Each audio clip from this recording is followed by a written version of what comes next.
ni Isimbi Modo. Nkamenye Isimbi Modo cyangwa se Isimbi Vestine, wiyita izina rya The Village Girl cyangwa se umukobwa wo mu cyaro. Umenye iyo Vestine, umugani w'imvugo y'ab'iki gihe ngo nawe umumenye wamukunda.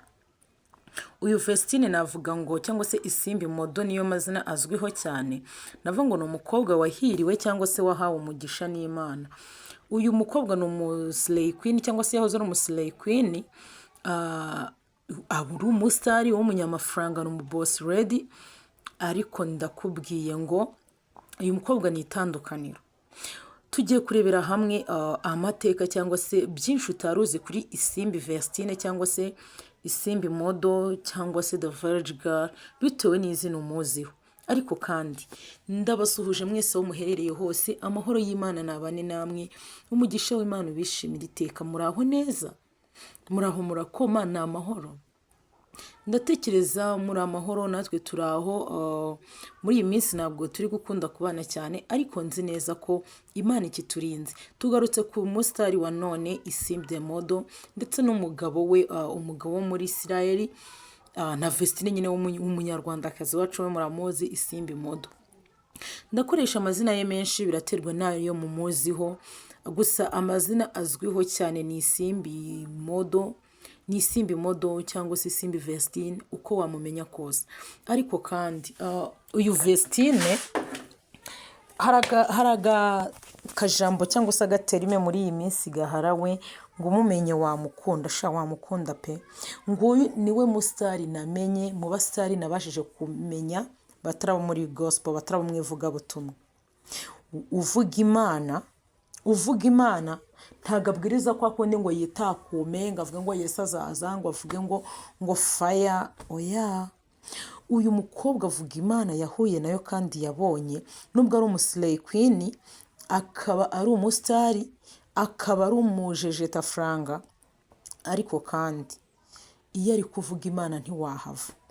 Iyo ari kuvuga kure cyane Imana yamukuye, wumva wakomeza ukamwumva. Muri iyi minsi rero, mu minsi 3 ishize, yarimo yizihiza isabukuru y'imyaka amaranye n'umugabo wiwe, imyaka 4 bamaranye bashyingiranwe, bakoze ubukwe, bemeranyije kubana nk'umugore n'umugabo. Ni mu byishimo byinshi cyane uyu Vestine yari afite, ubwo yasobanuraga byimbitse ko yahiriwe, ari umukobwa wagiriwe ubuntu n'Imana, ubwo Imana yamuherezaga umugabo wo mu bwoko Yesu avukamo. Uyu mugabo avuka muri Isirayeli, kandi Abisirayeli turabizi ko ariho Yesu yavutse. Uyu Vestine rero cyangwa se uyu Isimbi Modo ni ikintu ahereza agaciro n'uburemere cyane. Iyo bivuga bati Imana ndinde, njyewe ndinde, umuntu wambaye umubiri ubora, ndinde ushobora kugira ubuntu butangaje nka buriya, ukampa umugabo w'ibihe byose ukomoka mu bwoko Yesu avukamo. Yabisobanuye cyane avuga ko uyu mugabo buryo bahuye nk'ubuntu butangaje, bamuhuye mu buryo butangaje, ubwo bahuraga ku munsi wa mbere bahuriye kuri Convention Center, ari ubwo ngubwo batangiye umubano wabo. Avuga ko yatahanye n'uyu mugabo iwe mu rugo, igihe kikagira noneho bagafata inzu yabo bwite, igihe kiragera aramupropoza, amusaba ko bazabana nk'umugore n'umugabo. Igihe kiragira bajya mu murenge, igihe kiragira basezerana imbere y'amategeko nyine n'imbere y'Imana. Hano ku mugabo wavuga ibintu byinshi, uburyo ki ari umunyamugisha, ari umugabo umushyigikira kandi umusapotinga. Avuga ko ari umugabo umufana, ni umufana we, mbese yamusobanuye mu buryo bwinshi cyane, ariko kandi ashima Imana. Uyu Vestine rero ikintu namugushimira cyangwa se kimwe mu bintu bitangaje afite bigoye kubona n'abandi basitari, murabona ko uyu mukobwa ni umuboss ready. Ntekereza ko mwese mumuzi ubwo yabaga mu itsinda rya Kigali Boss Babes. Murabizi ko ryari itsinda ry'abakobwa 5 abo bita abajejeta faranga, kandi koko bari abajejeta faranga, bari bakuriwe n'uwitwa Isimbi Ariane cyangwa se Isimbi Alliance cyangwa se Aliakoro. Aba bakobwa rero batigishije icyo twita imyidagaduro cyangwa se imbuga nkoranyambaga za hano mu Rwanda. Kigali Boss Babes ni abakobwa bitabiraga ibirori, ikirori bitabiriye icyo cyabaga cyafirinze, ntabwo habaga hahiye nk'uko babivuga, mbese bari abakobwa nyine bafite hiti hano mu mujyi wa Kigali, abakobwa 5 biteje imbere, b'abajejetafaranga, b'abakire, b'abaherwe, abakungu, ababosi. Kandi koko niko byari bimeze, kuko burya nimba umuntu akubwira ama etage afite, akakubwira ama business afite, icyo gihe ugomba kumwubahira ibikorwa bye, kandi usibye no kurindira kumva ibikorwa bye. Nimba umuntu we yivuga ko ari umunyamafaranga, wowe urinde ubihakana. Nimba umuntu akubwira ko ari umujejetafaranga, abyiyiziho anabyemera, wowe waba urinde ubihakana. Nuko uyu nguyu rero Isimbi Vestine ameze. Uyu Vestine twigarukira ukuntu ahamya Imana. Uyu mwana w'umukobwa impamvu yitwa the village girl, cyangwa se umukobwa wo mu cyaro, aguha ubuhamya we. Abasitari benshi bava mu byaro bavutsemo, cyangwa se ibyaro baturutsemo, usibye n'ibyo roko nubwo yaraturutse mu mujyi, ariko bagahishira burundu ubuzima babayemo, bakabuhishira, bakumva batewe isoni n'ahashize habo, bakumva batewe ipfunwe naho, ku buryo niyo hari umunyamakuru ubashije kugarura inkuru zerekeye ahashizeho umusitari, bapfa icyo, baherwa bafitanye bifu. Twafata urugero kuri The Ben ndetse na Emirene. The Ben na Emirene ntibahuza, aho mwanyuze undi ntiyahaca, bitewe n'uko uyu Emirene yagiye gukoresha abafamiliye ba The Ben ikiganiro atabivuganyeho na The Ben, aragenda agaragaza abashiki baho batuye n'amazu babamo. Ibyo bintu biramubaza, sava it's okay. Aho ni ukwinjira mu buzima bwa famiye kandi wenda bataba mu by'indagaduro. Icyo nishatse kuvuga aha ngaha, abasitari benshi cyane cyane abaturutse mu gace k'icyaro no mu buzima buciriritse, barabihishira pe, n'abashaka yuko iyo nkuru ibavugwaho. Ikindi kandi bashaka kugaragara nka ba Kamugi, nk'abantu bavukiye i Gikondo, i Nyamirambo n'ahandi nkaho. Uyisimbi rero mu buhamya bwe akubwira aho yavukiye, uburyo yajyaga kuvoma kure yikoreye ijerekani ku mutwe, ari amazi avanye kure cyane. Ibyo byose akabijyamo, akubwira ko yambaye inkweto ku nshuro ya mbere ageze segonderi. Agiye muri segonderi nibwo yambaye inkweto, kandi iyi Vestine ntabwo ari mukuru. Murabona wenda mutajya muri cyagiye inkweto zitari zakamamaye. Urabona ko nimba adafite imyaka 35 cyangwa se ntaba yirengeje, urumva ko rwose ni mutoya.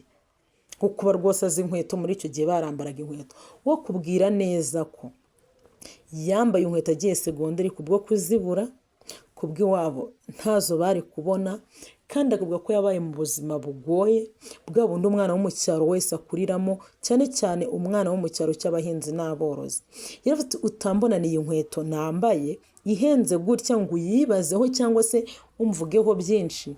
Imyaka nambaye ibirenge ndayizi, ntafite n'uwazinkuburira, ntafite n'uwantizize ngo nzambaremo gakeya. Uyu ni Isimbi. Akubwira ukuntu yahingiraga amafaranga mu ngano, akubwira ukuntu yahingaga mu bishanga agira ngo avanemo amafaranga y'amavuta, y'amakayi, mbese ubuzima bukakaye bushaririye. Ariko nyuma y'ubwo buzima yizera Imana, yizerera mu Mana. Nababwiye ngo uyu ni wa musitari ukubwira Imana ukumva utahava. Buriya abantu bavuga Imana, reka dufate urugero kuri Yanga yavuze Imana mu gihe cye gitoya cyangwa se mu minsi ye ya nyuma, ariko mwabonye uburyo avuga Imana nk'umuntu ufite inyota, nk'umuntu utari guhaga kubivuga, nk'umuntu uri kubona ko igihe kiri kumucika cyo kuvuga Imana akayivuga nyine ashize amanga. Sinzi niba mutarabibonye. N'Isimbi niko ameze. Aba bantu batandukanye n'abavuga butumwa, bajya abapasiteri n'abandi benshi, bagera mu iteraniro bakitakuma bakavuga Yesu azaza, bakakubwira byinshi, mbese nyine bakigisha abavuga butumwa, namwe murabazi. Aba bose ko bameze. Uyisimbi akubwira ko Imana nta kure cyane itakura umuntu, kandi nta naho itamugeze. Akubwira ko ubwe aza hano ngo i Kigali yaraje kumufamiliye we, ahaje muri vakansi. Kandi mubyibuke abana benshi bava mu miryango iciriritse bakunze kujya mu miryango yabo, mu mafamiye yabo, mu mavakansi, kugira ngo ubuzima bukomeze, kugira ngo byibuze boroherweho gato. byibuze bagere hirya bagera aho barya batarushye, bagera aho babaho, abona ayo mavuta yo kwisiga. aravuga ati byibuze reka nduhuke iyi jerekani ku mutwe. Abantu mwavukiye mu cyaro cyangwa se hano muzi ibice bimwe na bimwe by'ibyaro, muzi ko ari ahantu mu mihana abantu bajya kuvoma mu tubande ukuntu, ukaba uzi neza ko mu munsi uragiyeho nka 2 cyangwa 3. Ayo mazi ukayakurikirana ku buryo atari bwangirike. Ubwo buzima ni bw'uyu Vestine yakuriyemo. Muri icyo gihe rero yaje gusura ngo umufamiliye we n'umu anti we ngo babaga hariya za Norvege, ngo yitegereza inyubako zihari, yitegereza izo nyubako, ngo aribaza se aya ni amazu y'imishinga runaka. Izo nyubako ndazibagirwa ko ni ahantu Vestine aba iwe mu rugo, nibagiwe ukuntu bahita muri iyo village, ntabwo nyibutse kabisa, muze kumbabarira, ariko mu midugudu ngiri Norvege. Ngo yarayitegereje arabaza, mo hano hakorerwa iki, ni ku kihe kigo, ni ku yihe minisiteri? Ati wapi? Baramubwira ati no, it's not minisiteri, ntabwo ari minisiteri, ahubwo ni amazu y'abantu bwite. Ngo baramubwiye ati aya ni amazu y'abantu bwite, ni abantu bayabamo, ntabwo ari abaminisiteri abamo. Uyisimbi Vestine ayo magambo ngo yamukoze ku mutima, ngo aribaza ati umuntu uba ahantu nk'aha yiyumva ute? Aryama iyo abyutse yiyumva ate, yibona ate asohoka muri etaje nk'izi ngizi? Ibyo bintu ntabwo yahise abishikira. Ariko kandi kuko muri vakansi yahoraga aza aho hantu, yakundaga kureba iyo midugudu kenshi na kenshi, ngahiga umuhigo. Aravuga ati ku cyiza no ku kibi nzakora hasi hejuru, iburyo n'ibumoso, aya mazu nzayabamo, ikigeretse kuri ibyo nzayabamo ntayakodesha. Uko niko byaje kugenda. Uyu Vestine yatahanye umuhigo, uko yacaga kuri ayo mazu kenshi, yavuga ati nanjye ahantu ngombe nzahabe. Avuga ati ndacyari muto, mfite inzozi, ejo hanjye simpazi, ati mana nzahabe. Uyu yavuze ko mu buzima bwe bwose yakundaga gusenga. Ni umudivantiste uyu mukobwa, iwabo ni igitwe. Yavuze ko yakunze kwiragiza Imana kenshi gashoboka, kandi avuga ko mu bitabo byinshi cyane afite mu nzu ye, Bibiliya itajya iburamo.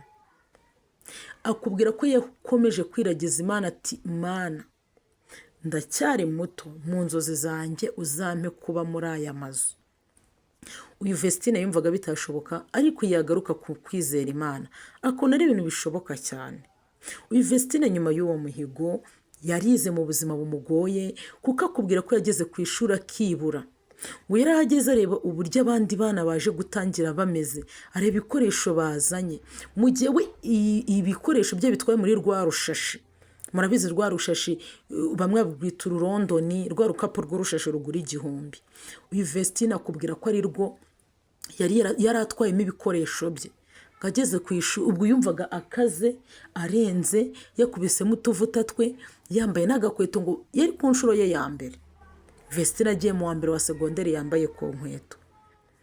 Ararangije agezeyo agira ngo yibaza ibimubayeho, asanga abana batwara mu mavalisi, amamatera ahenze, inkweto zihenze, amavuta ahenze, mu gihe we ngatwaye murebyibuka utuvuta tw'amazi ngo twaguraga 300, utuvuta turi likide twaguraga truwasa bitaga Claire. Ngo aya mavuta yarajyanye ngo yahejeje, ati nanjye njyanye utuvuta nk'abandi bakobwa. Ngo mu kugera yasanga aribuze, ariko ntiyacika intege. Ngo yabaye hafite umuhigo, uko kugera ku ishuri agasanga ni uri hanyuma y'abandi bose, nta gikapu afite, nta makayi meza afite, we ngo yajyanye amakayi ya Musana. Mbese akubwira ko iyo wizeye Imana ntabwo ushobora kuba utarabona kugira neza kw'Imana. Ngo muri ubwo buzima yakomeje kwizera Imana, uko kubona ko ari hasi cyane y'abandi bose, mu by'ukuri nta kintu na kimwe afite, bimutera ishyaka ryo gukunda Imana no kuyizera, ariko kandi mutera no gukunda umurimo. Uyu Vestine yaratashye muri vakansi, niko guhita ajya mu ngano gukorera amafaranga, kugira ngo byibuze azarebe ko nawe hari ikintu azajya ku ishuri afite. yagiye ku ishuri nta makaye, ugasanga we yarajyanye isabune ya gifura, asanga abana rwose bafite amasabune yo koga bakagira n'ayo gufura, mu gihe we iyo gufura yagendanye ariyo agomba kogaho.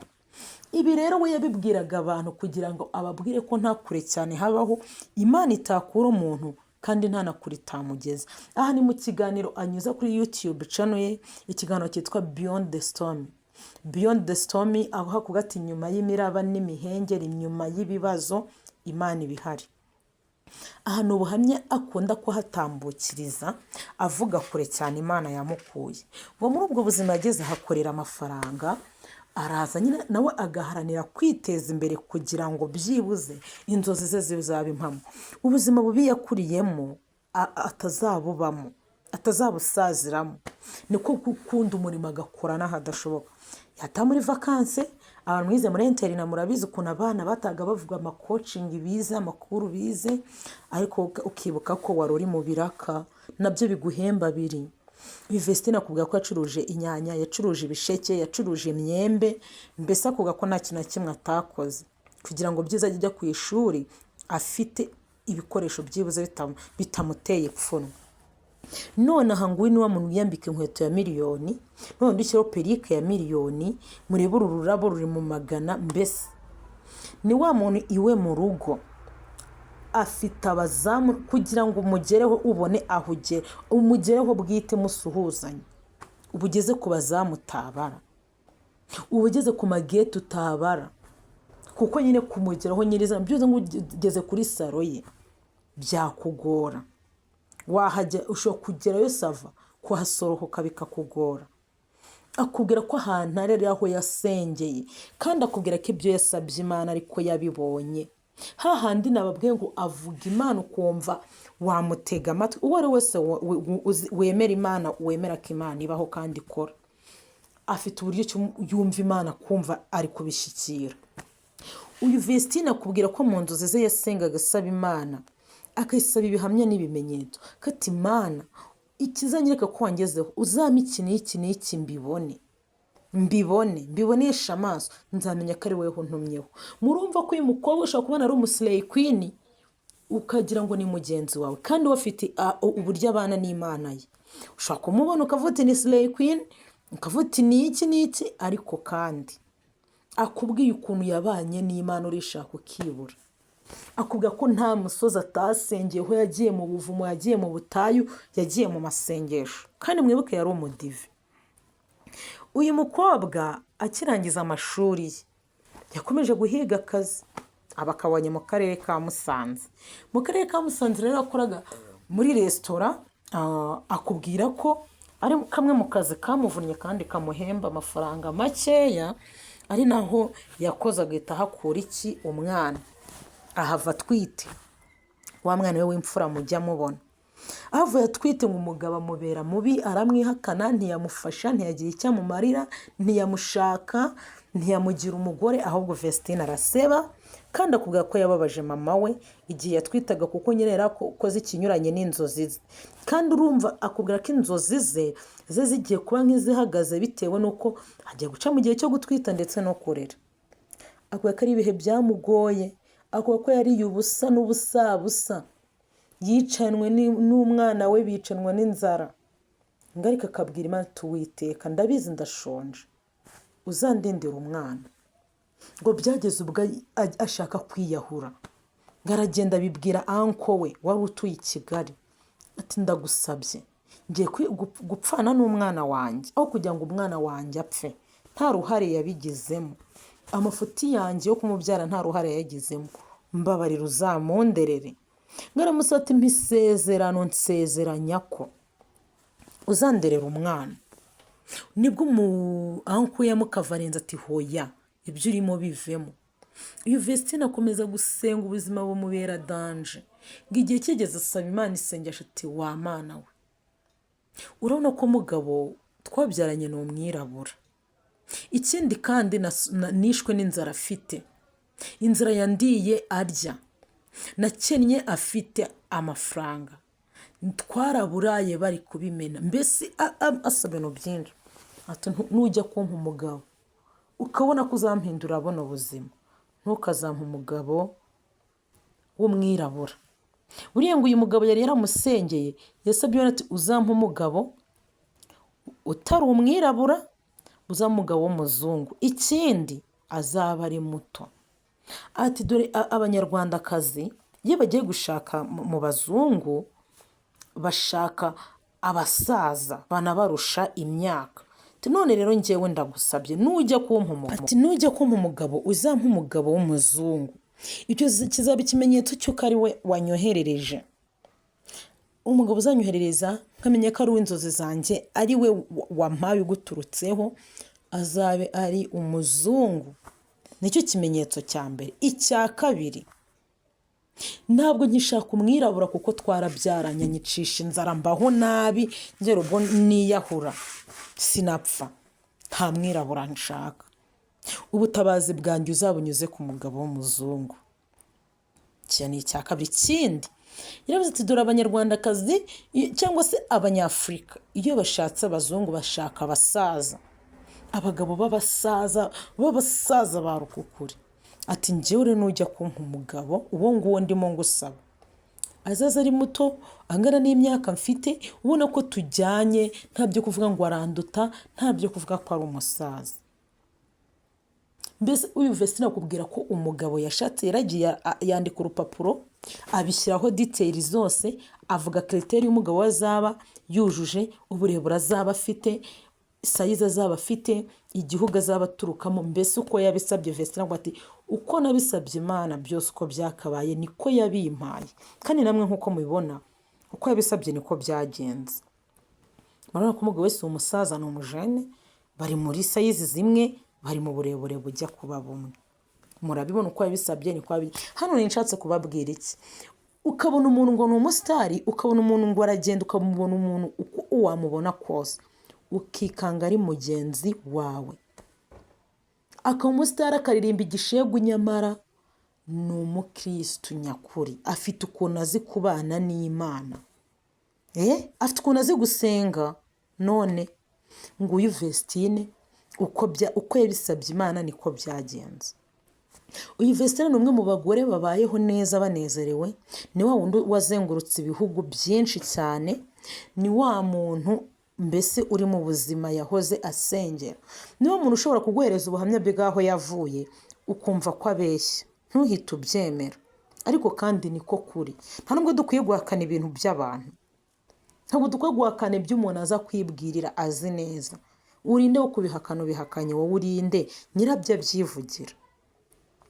Nguyu Vestine rero hamwe n'umugabo we yasabye Imana, hamwe n'ubuzima bwahindutse yasabye Imana, kandi murabona ko bwahindutse pe. Arasa neza, yambaye neza, kandi yambara neza, yambara imyenda ihenze. Usibye n'imyenda ni umu engineer ukomeye, afite amafaranga, afite iki. Kumubona byonyine biragoranye, byonyine no kuri telefone ho biragoranye. Ubundi adresse ye yose itangira ni kuri email. Nguyu Vestine rero Isimbi the model, wa Muslay Queen muzi. Abo Muslay Queen Arorere ni umukobwa uzi kubana n'Imana cyane. Bari mu isabukuru yabo rero ya wedding, imyaka bamaze bashyingiranwe cyangwa se imyaka bamaze bubatse urugo, nk'umugore n'umugabo basezeranye kubana imbere y'amategeko ndetse n'imbere y'Imana. Twabwiye ngo urugo ruhire, kandi mbwira mwebwe turi kumwe, ukeneye kumenya ko Imana itabara kandi ikora, uzajye kuri channel Isimba uzabyumva neza. Ukeneye kumenya imbaraga z'Imana, uburyo Imana ishobora gukura umuntu kure cyane ikahamukura pe, uzagende kuri channel y'uyu mukobwa, akubwira uburyo Imana ikora kure cyane, Imana ikura umuntu. Nguyu ni Isimbi model, wa Muslay Queen muzi, n'umugabo we munya-Israeli ukomoka mu bwoko Yesu avukamo. Kubemera Yesu, haleluya. Ngaho rero mwakoze kwana natwe ku kiganiro cyo kuri Nelia TV1, murakoze cyane, Imana ibishimire. Ndagushimiye wowe wakoze subscribe, nawe utarayikora hakanze ntacyo byaba bigutwaye, duhe subscribe, udutera inkunga, udushyigikire. Kudushyigikira rero nta kindi ni ugukora subscribe, then ukareba bino biganiro bihaca kuri Nelia TV1. Wamara kubireba ugasiga ukanze like ndetse ugasiga comment. Ibyo byose nubikora uzaba udushyigikiye kandi niyo nkunga nyine uzaba uduteye. Ikindi ni nayo nkunga tukwifuzaho. Mwakoze kubana natwe rero, ndabakunda Imana ikandusha.